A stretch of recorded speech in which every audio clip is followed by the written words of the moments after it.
दहशत गर्द जो है ये एक ऐसा अटैक होता है जिसने देखा है उसको पता चलता है। सही है। तो ये हर तरफ से, तो ये हमला हर तरफ से था। मेरे को ये मालूम नहीं हुआ कि गोली किस साइड से आ गई, लेकिन मिसाल गोली तो हर तरफ, लेकिन गोली मेरी रेड की हड्डी में लगी है। अस्सलाम वालेकुम फ्रेंड्स, मैं हूं आपका होस्ट आज़ाद ख़ान और आप देख रहे हैं बोल पंजाब। आज की वीडियो में आपके साथ एक ऐसे बाहिम्मत शख्स की मुलाकात कराने जा रहा हूं जो एफसी में मुलाजमत करते थे वज़ीरिस्तान बॉर्डर पर, लेकिन दौरान जंग दहशत गर्दों के साथ लड़ते हुए इनको गोलियां लगती हैं और ये मौजूर हो जाते हैं। दीगर इनकी ज़ाती क्या कहानी है और ये अब क्या काम करते हैं, इन्हीं से जानते हैं। अब मेरे साथ मौजूद है नूर खान। अस्सलाम वालेकुम। वालेकुम सलाम भाईजान, खुश। नूर खान, आप कैसे हैं? जी शुक्र अल्हम्दुलिल्लाह, ठीक ठाक। मुझे बताएं कि आप मज़दूर कैसे बने और ये कब की बात है? तकरीबन ये 6 साल की बात है। जो 6 साल पहले की बात है। 6 साल से पहले मैं ठीक ठाक था, आपको बता भी दिया कि भाई मैं एफसी में मुलाजिम था। सही है। बहुत अच्छी प्रमोशन थी। सही है। तो वो ऐसी बस एक टाइम आ गया जो दहशतगर्दों ने हमारे पोस्ट पे हमला कर दिया अच्छा। रात को। जो उस मुकाबले में हमें पता नहीं चला, लेकिन दहशतगर्दों की तरफ से मेरे को रीढ़ की हड्डी में गोली लग गई। सही है। जो उसी टाइम पे मैं गिर गया और फिर अस्पताल ले आया, तो पाँव ने काम छोड़ दिए। अच्छा। तो अभी उस टाइम से मैं मजदूर हूँ। वहाँ पर गोली लगने की वजह से आपकी टांग भी मुतासर हुई, ज़ख्मी हो गई। दोनों ने काम छोड़ दिए अब, अच्छा। दोनों ने। और अभी मिसाल थोड़ा थोड़ा मैं टुर सकता हूँ, पैर सकता हूँ, सही है। लेकिन बहरहाल ताकत नहीं है, सीढ़ियों पे भी अभी भी मैं नहीं चढ़ सकता। सही है। हाँ। तो फिर आपको जब रीढ़ की हड्डी पर गोली लगी तो दहशत गर्दों ने पीछे से आप पर फायर किया था या आप भाग रहे थे या क्या माजरा बना था? दहशत गर्द जो है ये एक ऐसा अटैक होता है जिसने देखा है उसको पता चलता है। सही है। तो ये हर तरफ से, किला तो एक यानी एक आम जगह होती है जो सबको मालूम होता है कि ये एक पोस्ट है। सही है। तो ये हमला हर तरफ से था। मेरे को ये मालूम नहीं हुआ कि गोली किस साइड से आ गई, लेकिन मिसाल गोली तो हर तरफ, लेकिन गोली मेरी रेड की हड्डी में लगी है। सही है। हाँ। तो फिर एफसी के आपके जो दीगर अफसरान थे उन्होंने आपके साथ क्या ताउन किया, मतलब कि आपकी जॉब कैसे चली गई या उन्होंने कोई आपके साथ माली मुआवन आपकी इमदाद की, क्या किया? जी, जो सरकारी तौर तरीके होते हैं ना, वो हमें मिल गई है। जो मेरा हक बनता था वो उन्होंने दे दिया। सही है। बाकी जो था आगे मैं यानी नौकरी यानी सर्विस की काबिल ही नहीं रहा। आप अपने मौजूदा काम के बारे में हमें बताएं।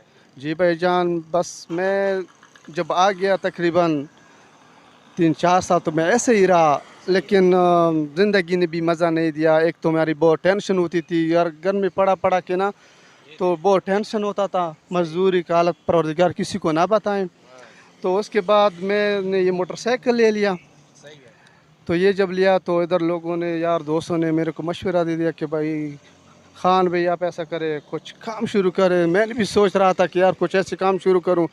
अभी मिसाल आज के दौर में घर का पालना भी बहुत मुश्किल है। हाँ, बिल्कुल। तो इस वजह से यार दोस्तों ने मेरे को मशवरा दे दिया कि भाई आप ऐसा करें, ये लोग अच्छे लोग हैं, तेरे साथ तावन करेंगे, आप ऐसा करें, शापर वाला कारोबार शुरू करें। सही है। तो जब से मैंने ये कारोबार शुरू किया है, तो अल्हम्दुलिल्लाह शुक्र है परवरदिगार आलम का। तो मेरे उस टाइम से टेंशन भी ख़त्म है अच्छा। और साथ ही रिज़्क में भी इजाफा हो रहा है। आप यहाँ से एक दिन के कितने कमा लेते हैं, कैसे आपका गुजारा चल रहा है? बस वो तो परवरदिगार का बहुत करम है, सही है। हलाल रिज़्क है ना। सबको इधर मालूम है कि इसमें कोई ये दो नंबर ही नहीं कर सकता, इसलिए कि हर एक को पता है कि यार इस तरह ये शापर इनका ये रेट है 10-20 रुपए में, और उसके बावजूद भी लोगों को कम दे रहा हूँ। सही है। और फिर भी मेरा परवरदिगार आलम मेरे साथ बहुत अच्छी तरह यानी चलता है, क्योंकि मेरा जो ज़रूरत होता है वो इनसे पूरा हो जाता है। सही है। जितनी आपको ज़रूरियात होती हैं ज़िंदगी की पूरी करने के लिए वो आपके यहाँ से निकल आती हैं, पूरी हो जाती शुक्र अल्हम्दुलिल्लाह, बहुत अच्छी तरह से, और टेंशन भी ख़त्म है। हैं। अच्छा, आपको वो अपने जवानी के अयाम जो आप अच्छे भले थे हादसे के पहले सर्विस में थे फ़ौज के, वो दिन तो याद आते होंगे?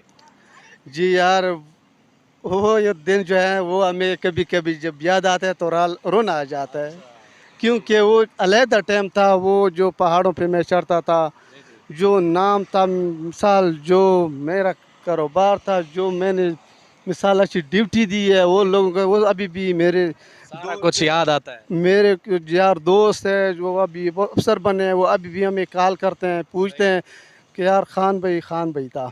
नूर खान, मुझे ये बताएं कि देखते हैं हम सिग्नल्स पर, चौराहों पर लोग मज़दूर हैं या वो जहरी मजदूरी बनाकर भीख मांग रहे होते हैं, तो आप माशाल्लाह अपना रिज़्क़ हलाल कमा रहे हैं मज़दूर होने के बावजूद भी, उन लोगों को क्या पैगाम देंगे जो मज़दूर होकर मोहताज बनकर बैठे हैं या भीख मांग रहे हैं? बस परवरदिगार सबको हिदायत दे, सही है। इसलिए कि अगर मेरे को जो बंदे भी देखते हैं ना मज़दूर हो तो हमारे से सबक ले लें। भाई मैं टोर नहीं सकता, पाँव पे नहीं जा सकता, किधर मिसल सीढ़ियाँ भी नहीं पार कर सकता। सही है। ये जो मजबूर लोग हैं ठीक है, वो तो मजबूर होते हैं, जो काम के न काबिल है ना, काम कुछ भी नहीं कर सकते हैं, जो रेडी पे होते हैं वो तो खैर है, लेकिन जो जिनके हाथ पाँव काम करते हैं उसका वजूद परवरदिगार पे उनका कोई भरोसा नहीं है। तो मैं उन लोगों को ये इल्तिमास करता हूँ, कोई भाई कारोबार शुरू कर दे, यानी हलाल रज़्क़ में बहुत बरकत होता है। जो मजबूर नहीं है उनको मैं इल्तिमास करता हूँ कि अपनी इस तरह कोई छोटी सी कारोबार शुरू करें, बहुत बरकत है, बहुत मज़ा है इसमें। तो ये थी आज की वीडियो। उम्मीद करता हूँ आपको पसंद आई होगी। मज़ीद इस तरह की वीडियोज़ के लिए इस चैनल को सब्सक्राइब करें। अपना बहुत ज़्यादा ख्याल रखें। अल्लाह निगहबान।